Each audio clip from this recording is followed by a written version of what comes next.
अब एक विचित्र बात है, जिधर आपका ध्यान केंद्रित करना में बहुत उचित समझता हूँ, आवश्यक समझता हूँ, सावधान। दास कमीशन का नाम आपने सुना होगा, क्यों जी? 1.5 वर्षों तक कमीशन के महानुभाव काम करते रहे। उनका दायित्व नहीं था या शासन तंत्र का दायित्व नहीं था कि वो पुरी के शंकराचार्य के पास आकर पुरी के उत्कर्ष या श्री जगन्नाथ मंदिर के संचालन की विधा पर कुछ परामर्श लेते। सरासर अत्याचार, किस तंत्र ने उनको रोका पुरी के शंकराचार्य के पास आने से? उस षड्यंत्रकारी का अनुसंधान किया जाए, तदर्थ जांच समिति बैठाई जाए। आध्यात्मिक संस्थान कौन है? श्री जगन्नाथ मंदिर, समझ गए? और वहाँ के बारे में शासन तंत्र कोई निर्णय ले। पूरी आध्यात्मिक नगरी है और शंकराचार्य की राजधानी है। 1/4 विश्व की राजधानी है पूरी, शंकराचार्य के द्वारा प्रतिष्ठित। और अयोध्या के बारे में भी मैं एक वाक्य कह देना चाहता हूँ। मनु महाराज ने अयोध्या नाम की नगरी को प्रतिष्ठित किया। उनके पुत्र प्रथम मानव इक्ष्वाकु ने उस अयोध्या को राजधानी उद्घोषित की। मर्त्यलोक में मानव की दृष्टि से प्रथम मानव इक्ष्वाकु जी ने अपनी राजधानी अयोध्या को घोषित की, अर्थात विश्व की प्रथम राजधानी का नाम है अयोध्या।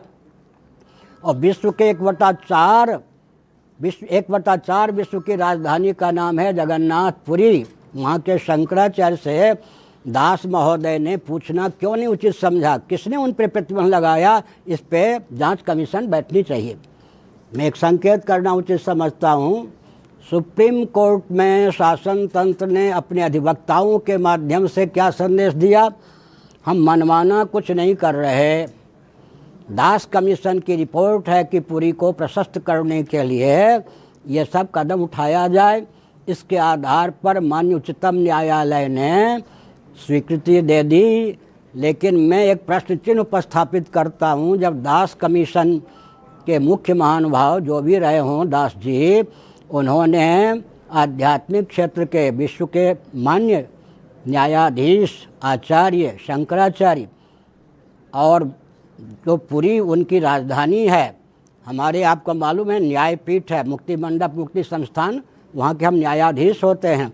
हमारा निर्णय विश्व में कहीं काटा नहीं जाता। हॉलैंड तक में गया, कलकत्ता हाई कोर्ट ने हमारा जो निर्णय लिया ज्यों के त्यों उसको पारित किया। उनसे पूछने का उनका दायित्व नहीं था क्या? कौन ऐसा तत्व है उड़ीसा में जो उनको रोकता है? दूसरी बात यह है कि माननीय उच्चतम न्यायालय के द्वारा कोई कुमार महोदय नियुक्त किए गए सरकार की ओर से, माने कोर्ट की ओर से। उससे पहले गोपाल सुब्रमण्यम, उन्होंने बहुत कुछ परिस्थिति देखकर त्यागपत्र दे दिया। क्या कुमार महोदय का दायित्व नहीं था कि पुरी के बारे में कोई निर्णय लिया जाए? श्री जगन्नाथ मंदिर के बारे में वो शंकराचार्य से आकर परामर्श लेते। इसलिए जो भी कुमार महोदय ने माननीय उच्चतम न्यायालय को रिपोर्ट दी है, और जो कुछ रिपोर्ट उन्होंने सरकार को दी या न्यायालय को दी, दास महोदय ने, मैं अपने विशेषाधिकार की सीमा में मानवोचित शील से मस्तिष्क को, हृदय को शीतल रखते हुए अवैध घोषित करता हूँ। अतः माननीय उच्चतम न्यायालय का दायित्व है कि दास कमीशन ने शंकराचार्य को पूछे बिना, आध्यात्मिक हस्ती को पूछे बिना जो कुछ रिपोर्ट दी है वह अवश्य ही षड्यंत्र युक्त है कि जगन्नाथ मंदिर को सेकुलर तंत्र घोषित कर दिया जाए, धार्मिक तंत्र यह रहे ही नहीं। आगे आप सुनिए।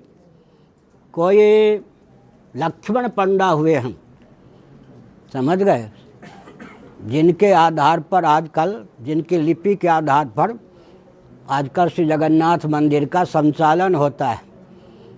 60 वर्ष पहले क्या उनके कानों में यह आवाज़ नहीं आई होगी कि यहाँ का सारा प्रबंधन और नेतृत्व शंकराचार्य के हाथ होता है?